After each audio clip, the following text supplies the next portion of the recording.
All right. Boy, oh boy. Yeah. Nicole says start over. I'm nervous to start over because then I'm going to talk the whole time and not actually get the video playing. There's a 40-minute video. If this thing is gonna poop out on us. We haven't had this kind of trouble. I mean, we have a good internet connection. We have fiber here. I don't know why that would even happen at this stage, but boy, that's a real. That really sucks. All right, so let's hang out for a second here. We'll talk. I'll waste a little bit of time, and then hopefully folks can find us again. I'm not sure. Does it just come back up on the page for you guys? Or is it a whole different page that you have to go to? I don't know. Yeah, the weather from the bar stool class made it to the stream. You ain't kidding. Oh, crap. Oh, yeah, I was on mute for a minute there because I was yelling to my wife. You don't need to hear that. Okay, well, I can do a question. Look at this, Jeff. Does the stool come with the cat hammock on the bottom? That would be nice. We should, that's actually not a bad idea. I think Oreo would love it. I'll tell you, Oreo really, he was involved. He was there. Everybody who took a class with us, they got to know Oreo intimately. He's not shy. So, all right, I don't want to keep you guys any longer than we have to here. I don't know whether, the video did something with the stream that jacked it up, because what did we get, 30 seconds into the video and it pooped out? So I'm going to go ahead and I'm going to play it again. If this doesn't work, let's just put the plan out there. If this doesn't work, we're going to postpone. And I'm going to have to do this maybe tomorrow just to let all the cobwebs clear. I don't like to chase problems like this live. It's no fun, okay? All right. Here's that video I promised you. So next up, we're going to turn our attention to the side assemblies, basically the legs, this lower rail, and our upper side rail. We have a angle cut to think about here. It's 6 degrees. Now that's just something that I came up with in the design. I thought it looked good. I think you probably could argue that you could do different angles, but sometimes you just pick a number and you like the way it looks, so you stick with it, right? So the first thing we have to do is take our leg blanks and cut the 6-degree angle on the bottom. Right now, they're square. So if you touch the floor, they're going to go straight up and down. If we cut a 6-degree foot on there, then it's going to tilt in at that 6-degree angle. Now we also have to keep that angle in mind as we do other things here. First of all, we have this lower rail. That's going to need an angle cut on each end to match that 6 degrees. And we also have an angle that's compensated up here, though our template is something we're going to really rely on to give us that number. So typically what I like to do is I set up a adjustable square like this, or a bevel gauge. It's a bevel gauge, not an adjustable square. I set this to 6 degrees. Hang on a second. You can find these from a couple different companies. This is a woodpecker's version, but these are great for actually finding a particular angle. Can't see what you see, there you go. So I would use this side to find the 6 degrees, and then I could use this to set up whatever tool I'm using to cut that 6-degree angle, and this becomes my master. I always make sure that this is exactly the thing we're going to compare against. Now, the template for our upper side rail has our angle built into it, so technically that's kind of the reference, but it's real hard to get the angle that you're looking for off of this thing. So just trust me, hit 6 degrees, you're going to be totally fine. And when you lock your tool in at 6 degrees, whether it's this or the tool itself, make sure you hold that same setting throughout and everything will be more consistent. All right, so let's start by cutting the feet or the bottom of our legs. Before you make any kind of cut, I should mention that you want to take your template and put them on your legs and label your legs. At this point, you could look at the grain and decide what you like best, what you want to face out, and which legs you want paired together. So what I have here is a set. This is a set that I've labeled A, and I've even taken my lower rail and labeled that A. So if you have very specific things you're trying to accomplish with the color, the grain pattern, and things like that, this is how you're going to make sure you don't mess that up. So these are my A parts, these are my B parts, and they'll always stay together. And it's definitely a good idea to take your template and drop it onto the legs and just draw some marks on there, because this determines the angle and the direction at the bottom. You cut that in the wrong direction, well then you're probably going to be forced to flip your leg with the face going the other way, and if you don't intend for that to happen, that's going to be a real bummer. So make your marks on there, and this way you'll know how to lay the workpiece on your saw. So at the miter saw, I'm just going to set this guy for 6 degrees. As close as I can. And then I've got my bevel gauge here, which I can then use to double check the setting. Okay, that looks pretty good. Okay, so now if the angle is established, I'm just gonna make sure we are up against the stop. I've got 4 of these to do, and we want them to all be exactly the same. All right. Now you want to double check your angle on each one of your legs, because sometimes you may have to flip it to the side that you don't have a pencil mark. That's totally fine, but that's why the pencil marks are there, to let you know you might be cutting the wrong way. Just flip the piece and you should get it.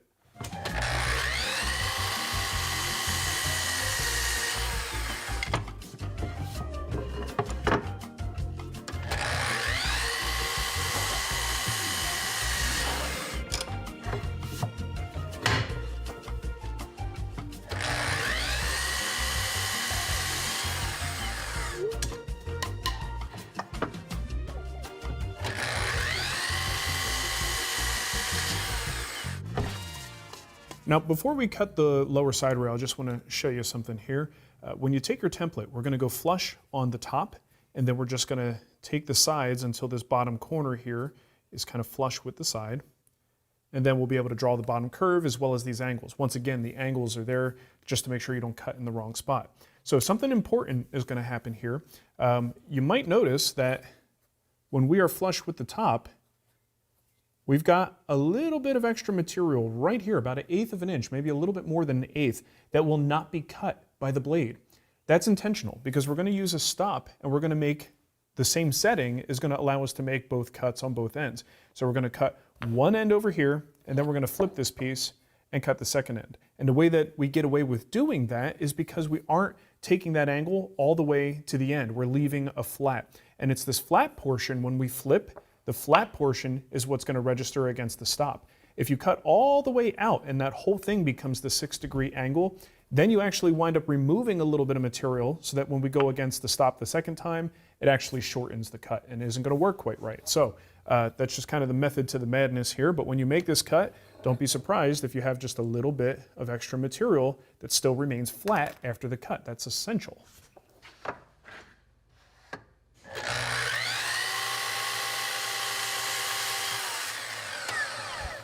Okay, it's looking pretty good.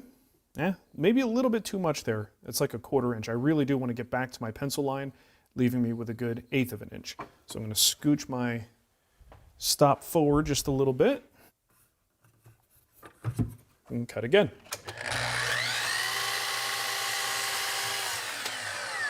All right, that's a little bit better, about 1/8 of an inch. And this way, when we make our curved cut and remove that material, it does go to a sharp point. We don't want that flat on there on the final piece, because then it won't register properly up against our leg. All right, so one side is cut. Now all we need to do is flip it, and you can see now we're registering that flat against the stop.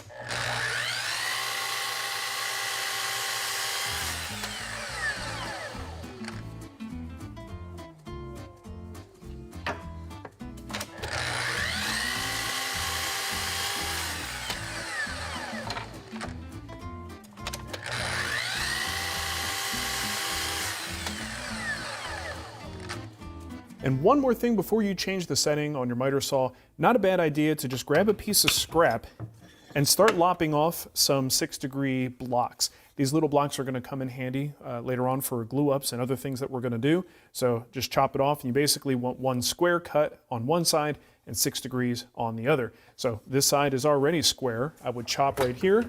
That would give me a 6-degree cut. I'd flip the workpiece. Again, this is nice and square, so I'd make my 6-degree cut, and that's 2, right? So then you can go back to 0, make a 90-degree cut, then go back to 6, and make, I would say make at least 4 of these if you can. And if you're making multiple chairs and doing multiple glue ups at the same time, you may want even more, but at least 4 of them will do the trick. And you can see when we ran the classes, we needed a whole bunch of these, so I just made a bunch of them up, and it just will, you'll see how they come in handy later on. All right, next up, we're going to work on our upper side rails. We're going to add that angle here. So we're going to get our template, and the top of the template is where our notches are, right? So flush with the top. And if that gets a little bit confusing or difficult to do, just butt up another workpiece behind it and push it forward until it stops. Flush on the outside. That's good. and then make your mark in the most visible way possible, because you're going to need to see this line and make a cut at the bandsaw. All right, so here at the bandsaw, we're just going to make a trim cut, and I'm pretty much going to leave most of this white pencil line that exists outside of the shape that I want, right? So I do want to leave just a little bit of extra material because we are working our way toward a router table operation where we're going to flush trim. And if we take it too close, we might overcut. You leave too much, then it's too much material for the router to remove. So take your time with this cut, stay outside that line, but don't get nuts on either side. Don't get too aggressive and don't leave too much material.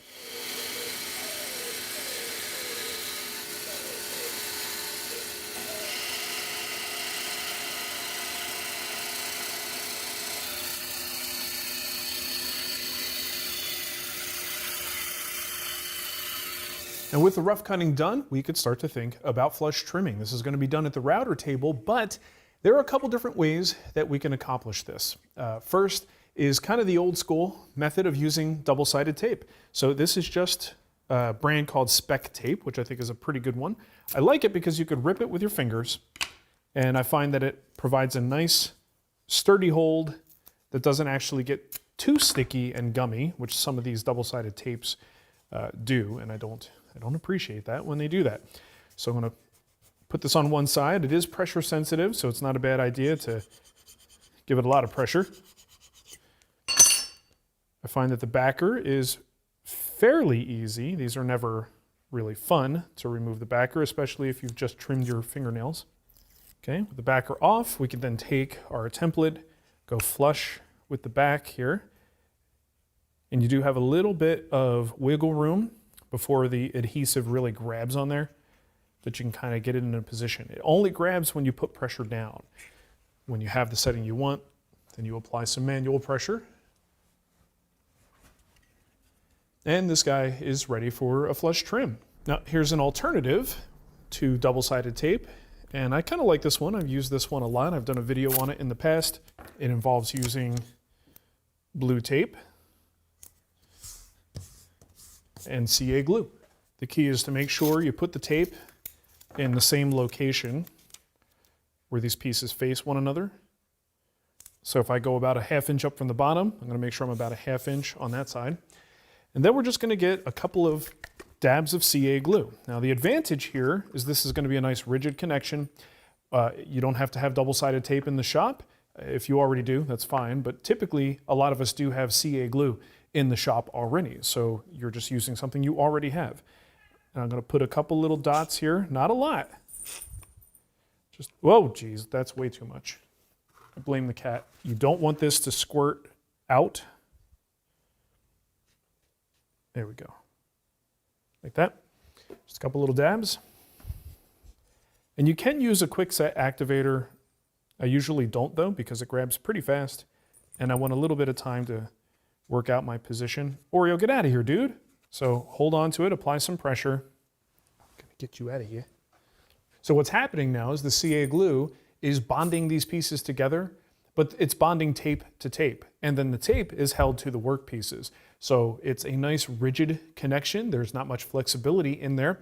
And you're not really doing any damage to the wood or to the template. And again, like I'd mentioned before, not necessarily this tape, but a lot of double-sided tapes will really stick to the wood and leave a residue when you remove the template. So this is a great way to not do that. All right, so that one's good to go. Oh, and by the way, if you do this kind of a thing, you're gonna wanna get one of these. A regular putty knife will certainly do the trick, but this little pry bar with that curved tip and a very, very thin material here is so good for removing templates like this. So you can kind of get under there and slowly wiggle so that you're not tearing out any fibers. No damage done. And you can see how this tape, like I mentioned before, removes pretty readily and doesn't leave a residue. All right, so there you go, 2 methods. Now here's a third. So if you want a highly repeatable, very accurate, and very safe way to do this flush trimming, especially if you have a lot of these to make, this is really gonna come in handy. You could make a sled. And you're gonna see me use a lot of sleds on this build because I designed these specifically for the students that were in the class. So if you have, I would say, any more than one, this might be a good thing to make. You just basically pop the workpiece in. The front of this sled already has the shape of my template transferred to it. So all I have to do is take my blank, drop it in. It's gonna be pretty snug. Bring it up against the fence, throw these clamps down, and now I have a very safe way to route this at the router table. I've even got handles and things that I can grab that keep my hands pretty safe. And this is a great way to go if you are so inclined. Now, I actually did a live demonstration for Guild Plus on how to make a sled like this using a template, starting with something like that. How do you arrive at this? I'm gonna make that available to you guys. If you're a Guild Plus member, you already have access to it, but I'm just gonna copy that over into this particular video in this series so that you could see how to do it, because I think it's incredibly important to know how to do it, and it's a great way to go if you wanted to for something that you might be making multiples of. All right, so let's head to the router table, and I'll show you how we do this. And keep in mind, it doesn't matter whether we have the double stick tape, the CA glue, or this, it's all gonna be the same. All right, so just a couple things at the router table to be aware of. First, we have a really nice flush trim bit. This is one of the Whiteside Ultimate flush trim bits. It's got a bearing on the top and the bottom, and this allows a lot of versatility for placement of your template. But you can use one that's just bottom mounted or top, just depending, because you could flip this way or this way, totally up to you. But I do like this style of cutter. It's very aggressive, and it's also very forgiving. If the grain is not necessarily going in your favor. Other flush trim bits with straight cutters on them, those can be a little bit trickier, especially if you're gonna go against the grain at some point. So I do highly recommend something like this. First of all, if you are using one of these, right? If you've done just the old school way and you've got your template attached, how do you approach this? Well, what I usually recommend is you use a starter pin, right? This guy right here is extremely important in terms of giving you extra safety. You're gonna rest your workpiece up against that first, slowly pivot in while maintaining contact with the starter pin, and then once your template is in contact with the bearing, you can start moving forward and leave the starter pin. And I highly recommend you don't start right at the corner. That's a great way for this to grab. You do not want to do that. So start in about 1/4 of an inch, and then when you're done, you go all the way through, you can go to the end of the cut, and you can kind of lift off before the very end too. And that's going to leave you with a little bit of extra material here. That's okay. This is a straight line. So if you've got most of this done, you could just grab a block plane or a chisel or even sanding if you had to. I would rather use a blade, but just you can remove that little nub off the end. This saves you the risk of coming into this workpiece, having end grain contact that bit, and then you've got a missile on your hands. So watch out for that. All right, if you have one of the sleds, you don't really need the starter pin, because one of the great advantages of a sled is the fact that it gives you a lead-in area and also a little runway at the exit. So we can start by engaging right here before we even have any material being cut. We're basically just coming in contact with the bearing. We start our cut. Now we're cutting the workpiece itself, and we just move through the entire cut this way. So whenever you design templates and you design things like this, ideally you want to just continue whatever line you're cutting, continue it for another inch or so, and that gives you a little bit of extra runway to make this whole thing so much safer.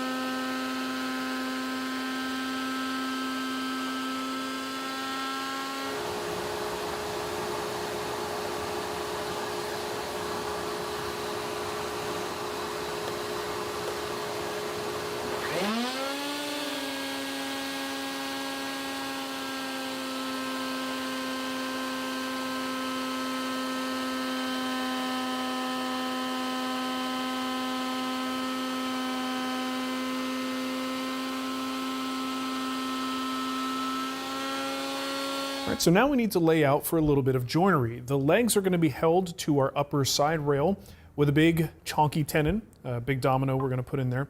And we need to know where the center line is for that. We're going to, of course, be centered on a thickness. That's not too hard to determine, but where are we located from this outside edge or from this inside edge on the leg? All right, so this is a number I'm going to give to you.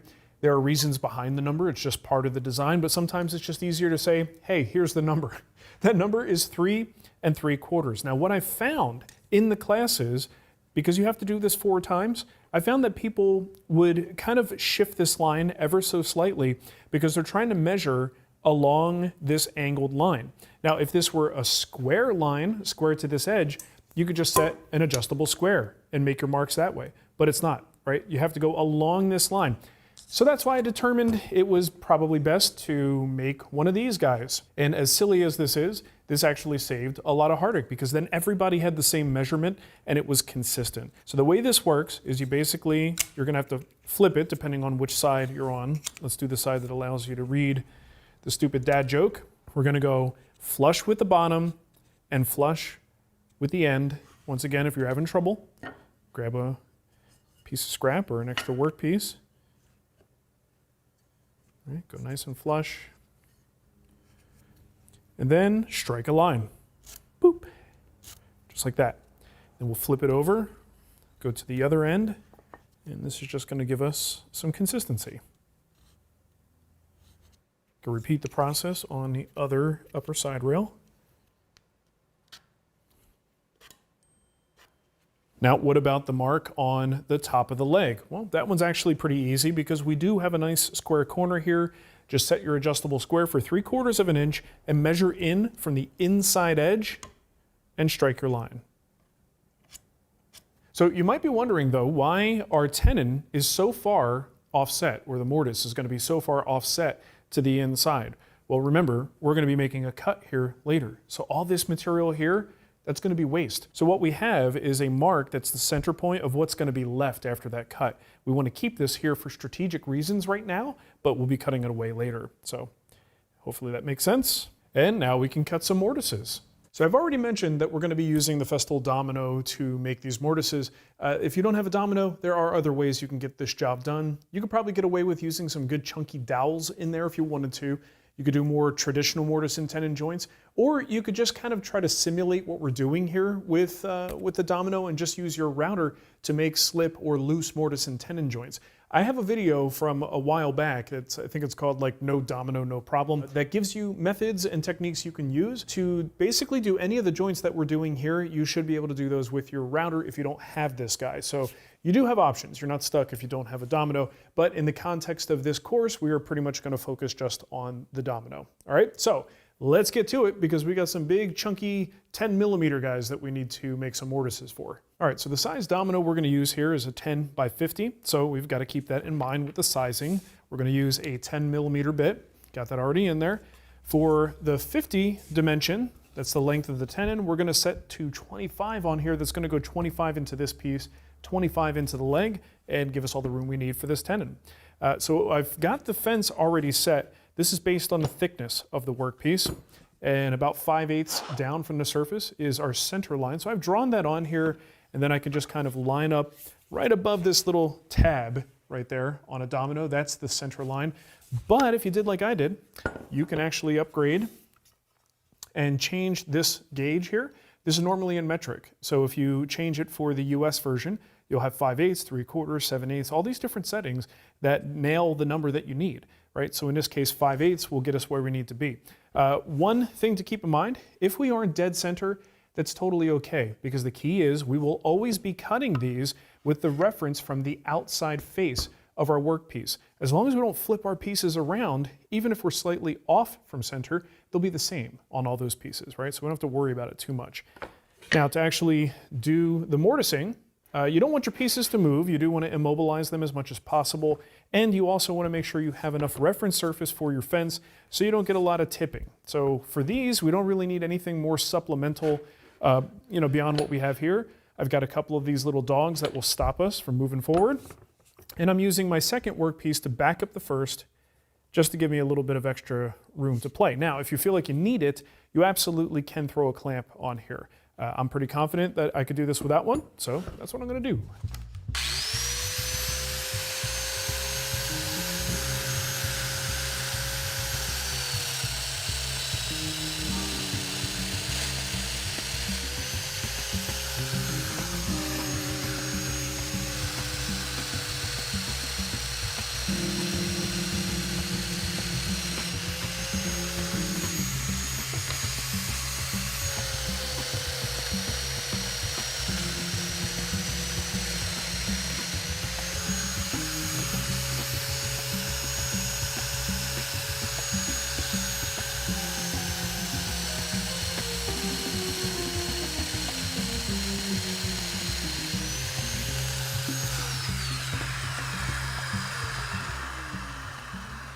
All right, so the next thing we need to do is to place the mortise in the top of our legs.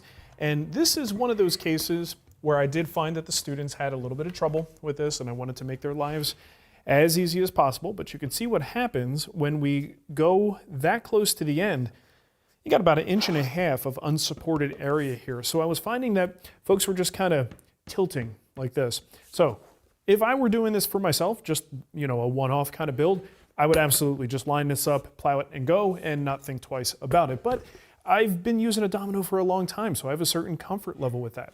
If you don't, here's another holder you can do. Basically, these are just 2 rails set to the same thickness as our workpiece, and they are just there to provide a little bit of extra support. So basically, throw a clamp in like so. That's what these little cutouts are here for, to give you some access for a clamp. Give a little bit of pressure, and now I can line it up at the front. Either take a piece of scrap or straight edge. And all that's doing is giving us just a little bit of extra bearing surface, a little bit more support for that fence. And now we could line up and plunge.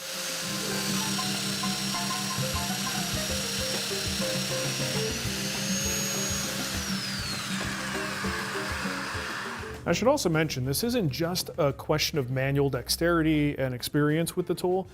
When you're making a mortise like this into end grain with the Domino, it could be a rough ride. Going into end grain means a little bit more choppy of a cut, and that can also lead to the workpiece shifting if you're not careful. So it really doesn't hurt to have some of these little helpers here. And especially if you're making a lot of them, you're going to be thankful you got it.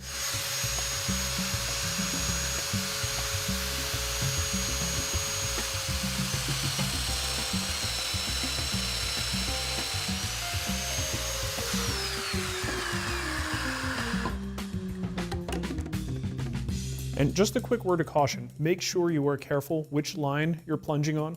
This is my center line for the Domino. This is the line that's the outside of my workpiece, my cut line for later on. So that's why these little squiggly lines can be really helpful, because when you're looking over the tool, looking through that little viewfinder, it's actually very easy to accidentally line up with the wrong line. So make whatever marks you need to avoid that mistake. All right, so next up, we're going to work on the mortises on this lower side rail, which then go into the inside edge of our legs, right? So we need to locate that. Well, one thing we do know for sure is the location of the mortise on these pieces. So you just have to measure down from the top 11/16 of an inch. And sorry about that not being a better number, but sometimes the numbers are what the numbers are. So I'm going to put a line there, 11/16 down. Let's do both of these while I'm here. And now we're just going to kind of dry assemble our legs with our upper side rail and locate this guy where it falls naturally. So let me show you how we're going to get that done. So the key to making this work is minimizing movement and letting the work pieces find their natural home. So if we can minimize how much the joints are moving while we put these things together, that's actually going to give us a better result. So at this stage, there is no reason why we can't glue this tenon into the mortise on the top of the legs, almost like it's a, you know, true old school integral mortise and tenon. We're going to make it part of the leg, because that little bit of movement there, just a little bit of side to side movement, that's variability.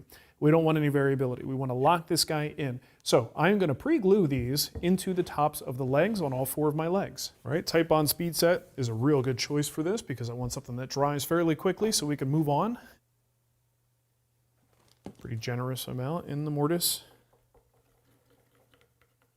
On a project like this, where we actually don't have a ton of joinery surfaces going on here, and we have something we are going to sit on, which means applying a lot of pressure and force in places that will stress the joints.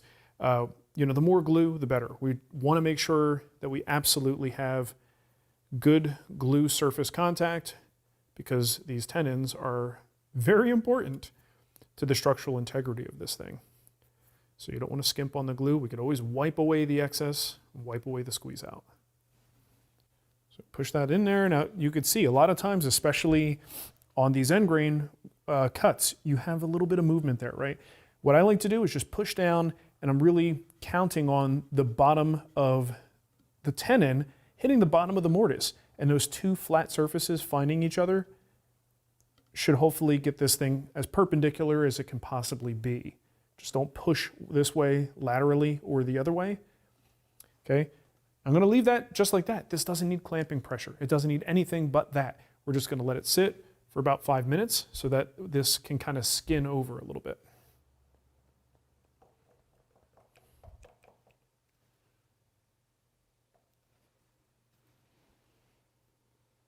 All right, so I laid this one down. That's why we've got a little bit of a glue trail there, but very easy to remove it while it's in this sort of gummed up stage here. So that's the reason I don't take the glue away earlier, because it'll just kind of smear and run. And then you definitely have to use a wet rag to clean it up. But you give it a few minutes like this, catch it at just the right window, and you can minimize the mess and get it perfectly cleaned up.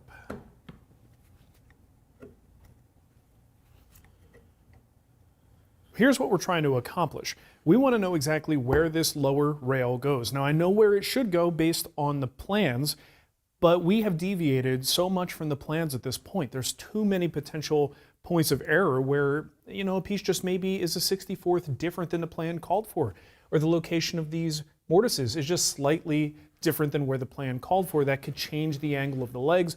There's just too many factors at play. So I like to get this information directly from the project. We've got our lines here, so we could slide this up until it bottoms out, and that's where its happy position is, hopefully, right? So the way we're gonna do this is by assembling our top side rail and our legs. Now, this is one of the reasons why, and I learned this in teaching the classes, why I leave this excess here on the legs until the last minute, because that's just more bearing surface and reference surface. Without this here, we would only have, you know, what is that, like 1.5 inches at the top, which means the leg could wiggle a lot more. So when this guy is home and this whole gap is closed up, that's a more rigid position, and we could be confident that the leg is where it's supposed to be. So to finish this off, we've got all of these where they need to go.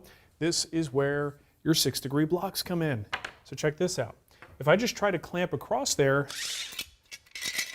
I'm kind of on a bit of an angle at the top here. It's fine on the bottom because I have a 6-degree cut down there. So what we're gonna do is place this. Sometimes I gotta move it around to find the right spot. And this way, I am now perpendicular to the joint, and I can bring this clamp in and apply just a little bit of pressure. We don't have to get crazy. We're just closing up that joint and letting this surface where the joint meets, the two pieces meet, is kind of dictating the orientation of our leg. Same on this side. And I should mention that if you have 4 of these, there's no reason not to use one on the bottom too. The little swivel head on there will usually find the angle just fine, but you can actually make sure you're getting a true perpendicular clamp from end to end if you put another 6-degree block down here. And now I'm making sure that all my joints are closed at the top. That looks pretty good. And we simply take our lower rail like this and bring it up.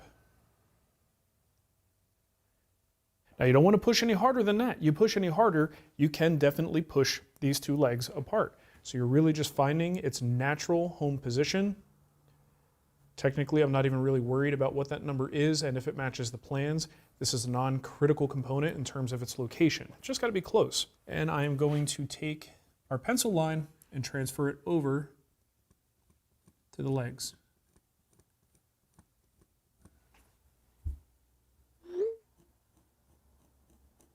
Now, I want to make sure that this is in the same position on each leg. If this is kind of tweaked at all, you could imagine one being slightly higher, the other being a little lower. But as long as it's nice and even, they should be the same or close enough to being the same. Let's pull these out. And now bring these two legs together. Flush at the top, a little less worried about the bottom. And now let's take a look at our pencil lines. I mean, that's pretty darn good. I'm definitely happy with that. So what we can do is kind of extend that line across. And if they are slightly different on yours, find the middle point. Okay, put your line through the middle of those lines. Take that all the way across. All right, so we are happy with those. So what about the other two legs? Well, you could bring them here, do the same process, bring B up and see where it goes, or we can count on the fact that we were pretty consistent about everything we did, and they should be the same. So the easiest way I find to handle this is to bring in my B legs and just go inside edge to inside edge, flush at the top, and I'm actually going to transfer the mark to each leg, just like that. All right, now, these are all ready for mortising. All right, so for these mortises, we're gonna go with a slightly smaller domino. We don't need the big 10mm guy, so we're just gonna go with an 8x40, I believe it is. So I have my 8mm bit in there. Got my fence set for halfway on the thickness like we did before, that 5/8 point. And because this is a narrow piece, this one gets even more challenging, like I was talking about before with the tippiness here. So you can do this without the aid of a jig. How I would probably do it is I would clamp the pieces down and I'd bring my second one over here just for some extra support, and I would just do one at a time. Even though it's on an angle, it's really not gonna hurt anything. You just kind of line these up and you get a little bit of extra bonus reference surface. But if you are teaching a class like I did, it might behoove you to make something like this. Now, we've had a lot of humidity here in Missouri, and these pieces are maybe a little more snug than I would want them to be, but maybe that's better than being loose.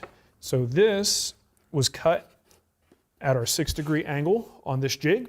These pieces are at 6 degrees, and they just provide that little bit of extra support we need above and even in front here to orient the domino. One more thing I want to point out, this is a very domino specific issue here. When we measured down from the top of this lower side rail and drew a line, we just basically made that line parallel to the top of this lower rail. To make the domino make a little bit more sense, we are going in perpendicular, right? So perpendicular to this cut edge sends our line kind of this way a little bit. But if you go parallel to the top, you're this way. So that can be a little bit confusing because of the way this little viewfinder works on a domino. You got a little bit of a gap to account for. So if you're not good at estimating that with your eye, it is not a bad idea to come here, try to grab this line right at the edge, right as it falls off that edge. Grab that point, and then extend the line so it is truly perpendicular to the end of this workpiece. And that'll make it a little easier for you to make your domino cut.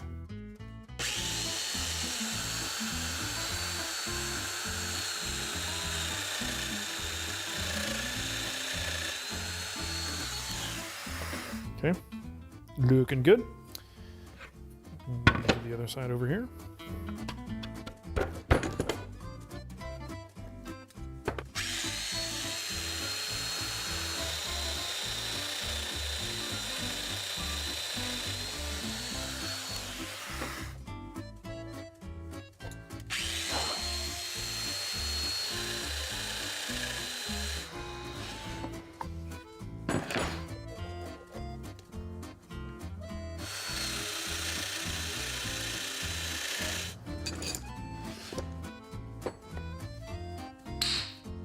Now for the mortise on the inside edge of our legs, we don't need anything more than just a couple of stops here. Feel free to clamp if you need to. We're just going to find our line and plunge away.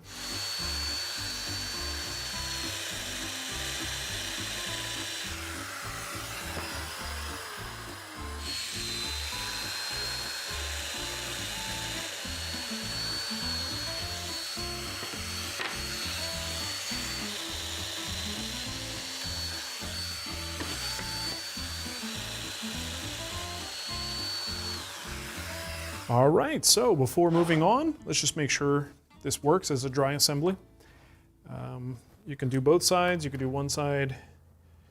Just kind of depends on how much confidence you have in your work, but it's never a bad idea to check both, make sure everything looks the way it should.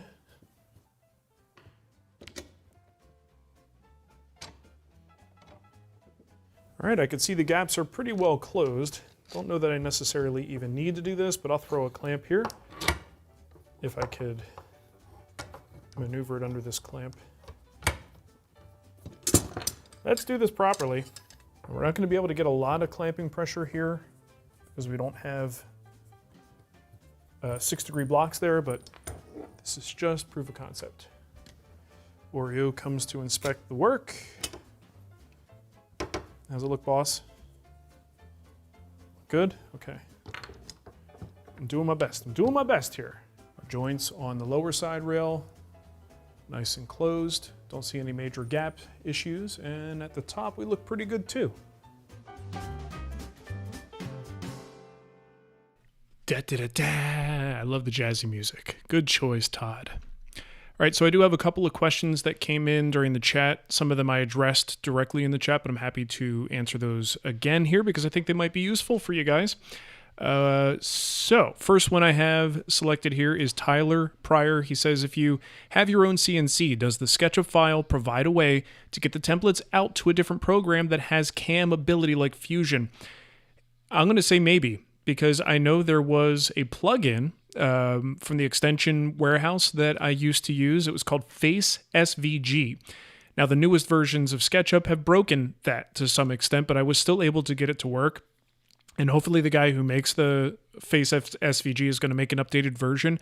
But that program was great for just busting out an SVG file of any profile, any face that you have in your SketchUp file. Super easy to use, and I was able to make my templates from that. Now, that said, Tyler, in the past, we have provided the either DXF or SVG files. We provided them, and did we start? I think we started to provide them, and then we got to a point where we started to sell them. And the problem was, once we sold them, we found that a lot of people have CNCs and don't know how to use them, or more accurately, they don't know how to manipulate the files and dealing with file formats. So then I found myself answering questions that I do not feel like answering, dealing with file types and all that stuff. So we stopped providing the CNC files. If you have this course and you want the CNC files, I will give them to you. I'm not going to charge you. You already bought the course. I will send them to you. I just ask that you don't mass produce this project from that, which I'm sure you won't. So yeah, let's skip the whole BS of going through the SketchUp file, and I'll just give you the files. Melanie B had a question. I haven't done a guild course before. Does it include printable patterns to use to make templates? Yes, so it does. We have two types of PDF files that you can download for the patterns. One is we allow you to just kind of print at home. So you just have a regular printer like that, 8.5 by 11, and you just line up the little crosshairs. You print out like 10 or 15 sheets, line up the crosshairs, and you're building it from small sheets of paper. It actually works really, really well. You just print it with no scaling, so it's 100%. Print it like that, tape it together, cut your shape out, put that on your template stock, cut it out, trim back to the line, and you're good to go. The other option, which I actually think is totally worth it, go to like a FedEx shop or any local print shop, bring the full size print version of the patterns, bring that there. They, like on a thumb drive, they will take that file. Actually, now that I think about it, you could a lot of these places you could probably submit the file online and just go pick it up. And they'll be able to print it out on full-size paper. And now you don't have to do any taping. You'll just be able to come home, cut those pieces out, put them on your template stock, and you're good to go. So both of those options are provided for you. Third option is to purchase the templates from us. We do have the templates. They are already available. A lot of times templates are delayed just because just the timeline works that way. But because of the course, I had to get these templates out very early. So they're already in the store, ready to go. Sandy had a question. Does the course include hints about how to add a back end or armrest? Which is a great question, and I don't know if this was instigated by Nicole's mistake in her email she sent out earlier today, but Greg brought my attention to it. In the email, it says something about making a comfortable seat with a backrest. That is not what's going on here. That was just a boo-boo. There is no backrest, and the answer I gave Sandy is that I don't think this design lends itself well to a backrest or armrest. Because when you do that, you typically need support that comes all the way from the bottom, like a regular chair with a back. So the leg and the back material, that post, is all one piece. That makes it super strong. There are ways to do it without that, but I don't think this design is conducive to that. I think it would take a complete redesign and a rethink. It wouldn't be the same stool. I don't think it would even come close to looking like the same stool. As soon as you put a back and armrest, you've got to contend with this, right? People are going to lean. So you have to build that support structure into this thing. I would recommend you take a look at Philip Morley's bar stool, which is the other bar stool in the guild. It is a fantastic course. Philip is the best. I have a couple of these that I made myself just because Nicole liked them so much. We wanted to make them for our home. I think we've got them still in Colorado. But they're absolutely beautiful, built like a tank, and has a beautiful backrest to it. Does not have armrests, though. Nothing for the arms. Mike DeRussell says, what material is used for the seat? Well, here's the thing. If you could find 1-inch material, you could use whatever you want. They'll be able to be compatible with the measurements that I give you. It's just 1-inch wide material. What I used is a polypropylene webbing. I used it for a couple different reasons. Polypropylene webbing is... I'm sorry, reading a text from Nicole. It's basically the stuff you would find on a backpack strap. So very durable, doesn't have a whole lot of stretch and give to it, so it's going to hold up over time. And it also comes in really cool colors. If you want to get nuts with the colors, I had 3 available to our students. I had black, a dark brown, and a lighter brown. I thought that would just pair well with walnut, but you can go Jory Brigham style and maybe get an orange color. The link that I have for all these products, by the way, is on the sales page and will be inside the course when it releases tomorrow. So you can get all kinds of wacky colors and have some fun with it if you wanted to.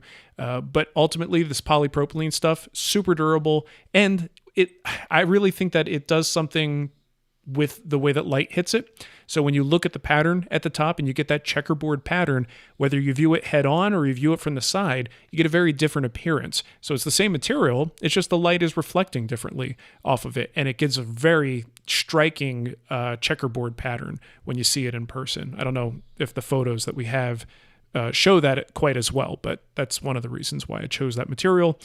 And I like it a lot. So yeah, all the links for any of the stuff you saw, someone asked about a pry bar, I think it was Dean, may have asked about the pry bar that I used. Links for all that stuff is on the sales page.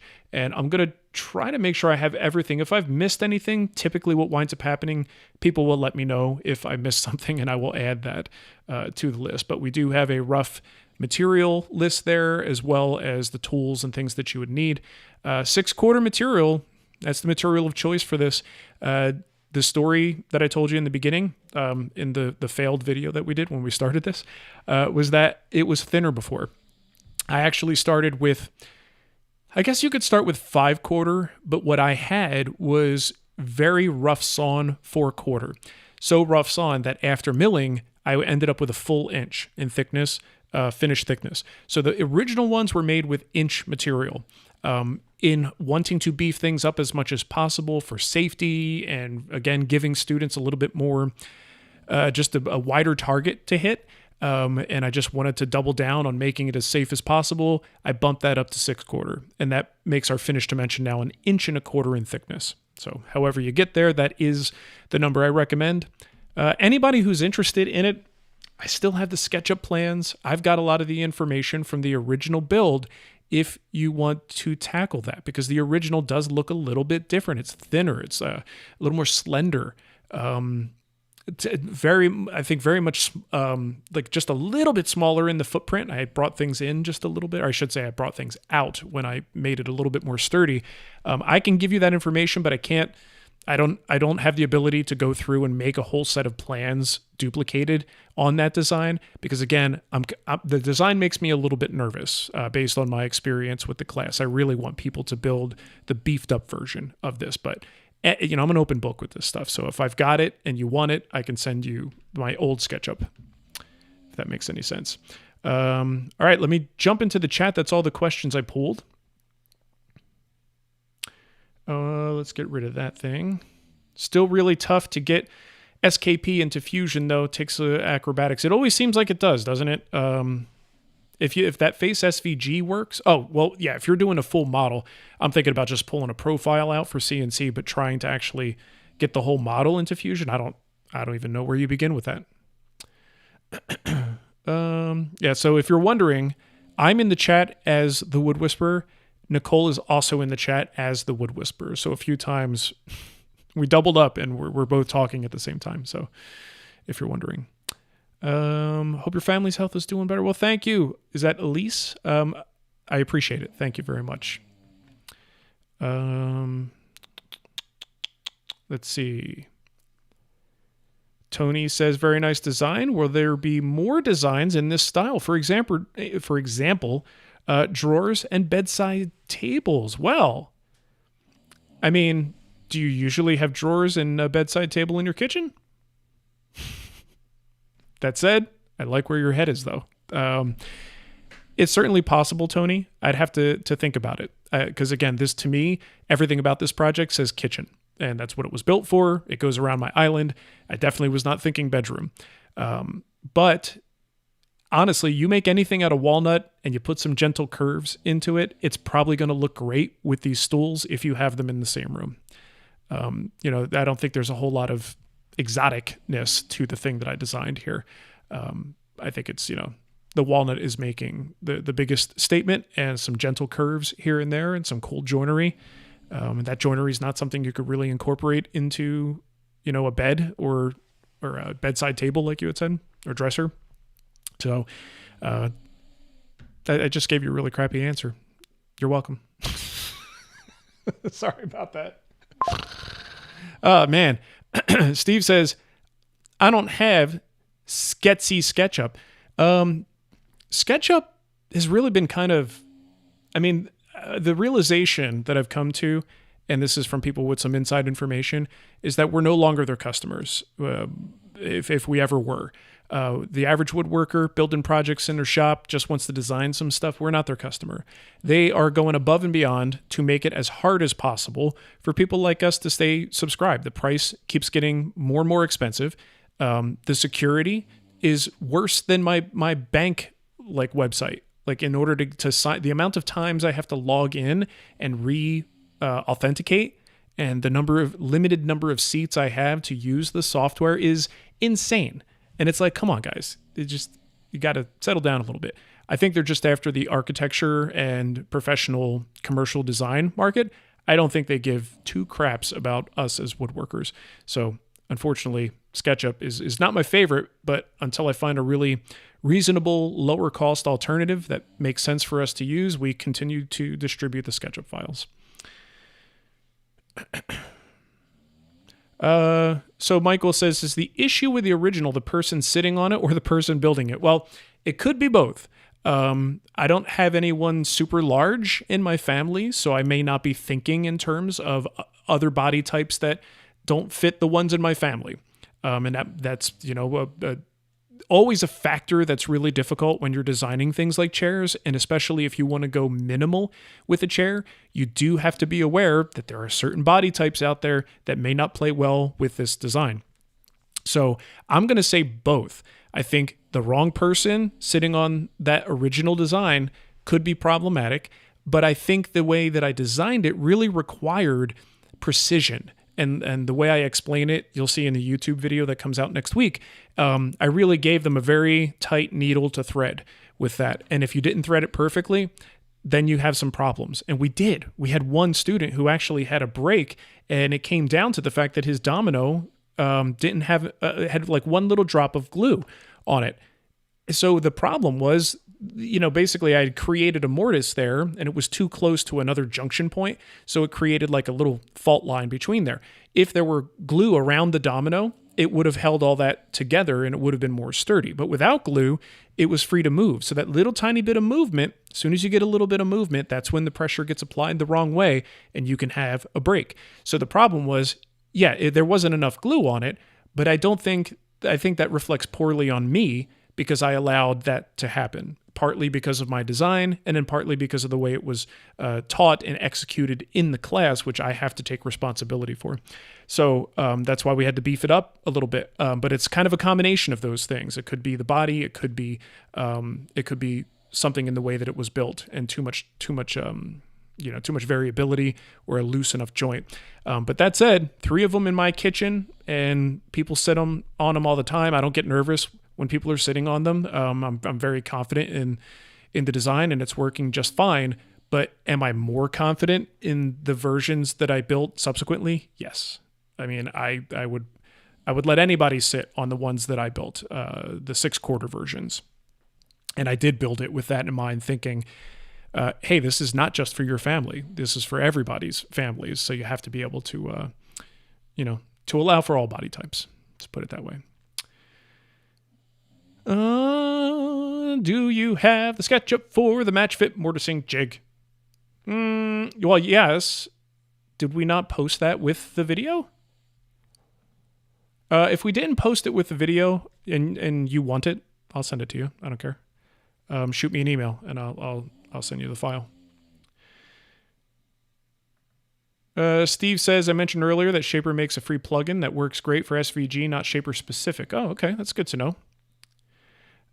Someone did bring up the Shaper and using Shaper Origin and using that to make the templates. I had a real bad time with that. Did not have luck with getting my templates made accurately. And they tried to help me and we couldn't get a resolution. So I used a laser to cut my templates. Yeah, there you go, Jeff. That's a good point. Maybe Tony has a bar in the bedroom. Well, swanky bedroom. Look at you.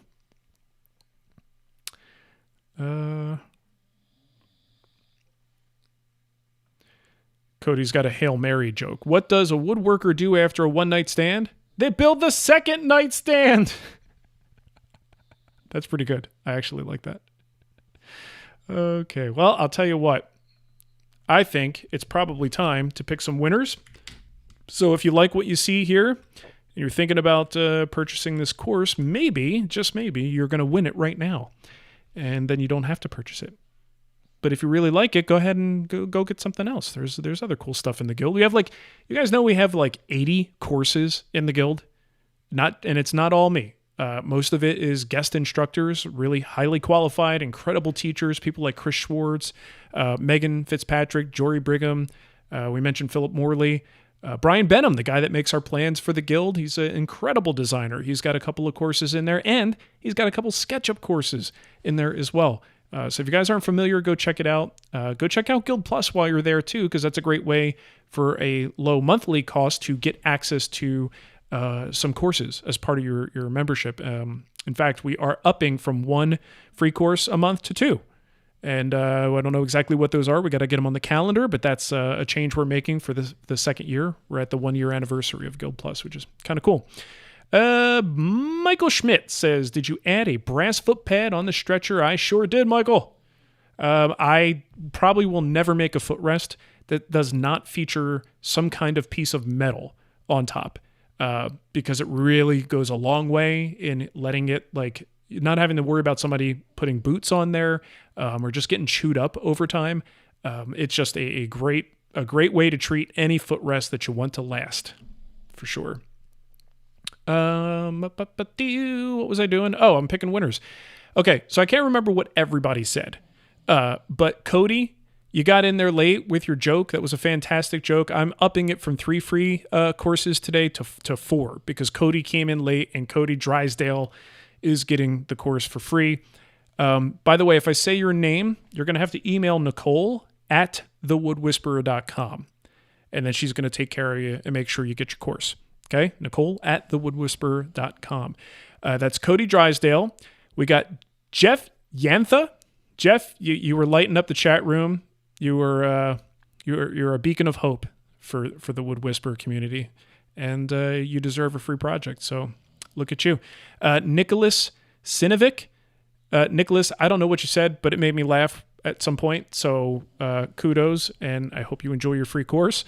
And Dan Parker, who said he's not funny. He's not a comedian. He didn't like his chances at having an opportunity at winning based on a joke. And just because he said that, and it didn't make me laugh, but I felt bad. So Dan, look, dude, let me tell you a secret, Dan. Not being funny doesn't stop me from making jokes. It's never stopped me from making jokes. And sometimes some people get confused and they might think it's funny. Or what's actually probably happening is more of a pity thing where they know that I think I'm being funny, so they laugh because it's funny to watch an idiot who thinks they're funny. Does that make sense? You guys hear Dougie? He's back here sawing logs, man. Whew. Bulldogs, something else. All right, so I'm going to repeat that. Jeff Yantha, Nicholas Sinovic, Dan Parker, and Cody Drysdale. You 4 wonderful people. Email Nicole at thewoodwhisperer.com, and she is going to set you up with a free course. The Counter-Height Bar Stool. Everybody else, go to twwguild.com, go into the courses area. You'll see that pre-order there. By the way, if you're a Guild Plus subscriber, you get an extra 5% off. So its pre-order discount is like 20% off the regular price. Then you get an additional 5% off. It's automatic. Once you're a Guild Plus subscriber, you'll go in there, you'll see 2 strikeouts on the price. And your price is always going to be that additional 5% off. I also want to mention, for folks who are supporters either on Patreon, supporters of us on here on YouTube, the members area, as well as all Guild members and Guild Plus subscribers, I've been doing Grain of Truth videos. That's what I call them. It's a new series of kind of like a short one-man podcast, but it's in video format, where I'm just kind of giving you a little either behind the scenes, something that's on my mind, a little tip, just... Honestly, it's stuff that like we used to put into stories, but hardly anybody watches those anymore. But these are little bite-sized, little tidbits of information. I did one while I was on vacation and just had something I thought was pretty cool to talk about. It's that type of thing, and I'm making those. There's no specific schedule, but I've been putting at least one a week out recently. So that's a little extra bonus there if you're interested in that. But Guild Plus has a bunch of other features that you'll want to check out. Guild Plus is not a requirement at the Guild. The Guild is mainly selling courses. Once you buy that course, it is yours for life. We don't take it away from you. You're going to have that course. If you are a Guild Plus subscriber, the courses are there for that we select on a schedule are there for the month. You could watch it, download stuff, download the plans, but that at the end of the month, it switches to the new course and you lose access to it. So it's kind of like a rolling schedule. But you don't have to do Guild Plus to be part of the Guild. You could just buy your course, own your course, and then we do not charge you or bill you for anything. It's just a one-time payment. Okay, anything else? We got our winners. Congrats to everybody. I'm seeing some congrats. Also, if you missed out, I have not picked the winners over on Instagram. So if you go to Instagram, look at my post and my story from today, and 8:15, got to get some kids to bed here pretty soon. I'm going to choose by 9 o'clock my time. Within the next 45 minutes, I'm going to pick 3 more winners out of that list. So if you didn't win today, head on over there, enter, and then within the hour, I'll put a story up saying who won. Okay? All right, so hey,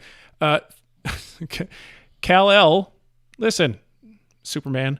Yeah, so we have a Patreon and also YouTube members.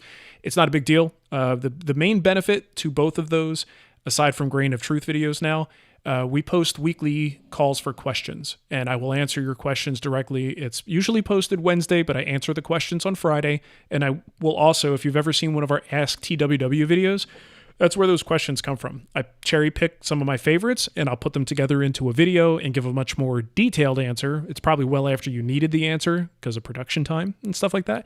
But every week, regardless, I'm answering your questions directly where we put the post for questions. So that's one of the main features of that. And it's, we only have 2 small levels. Okie dokie. Oh, look at that. Oh, no, what? Don't bring up my phone. No. Oh, stupid Mac. Pulled up my phone and now it's mirroring. Somebody just subscribed. Oh, okay, great. Thank you. Look at this. Thank you so much. Very nice of you to do that. I got a little pop-up that said, thank this like it didn't suggest it. It just said, thank this person because they subscribed. So thank you, Kal-El. I think we're done for the night, huh? What do you guys think? I think we're good. Ooh, that's a good idea. Maximilian has a great idea. I go to sleep almost every single night to a classic Star Trek episode. It's the best way to fall asleep. Just ask Dougie behind me. Okay, thanks everybody. Look, thanks for hanging out with me. Thanks for persevering through the technical glitch at the beginning. And I really hope to see you guys inside the Guild because it is a great place. It's a fantastic place to spend time and a great way to learn woodworking from a lot of different woodworking personalities. Not just me, okay? All right, peace out, my friends. Have a great rest of your week. Rolling into the weekend. See ya.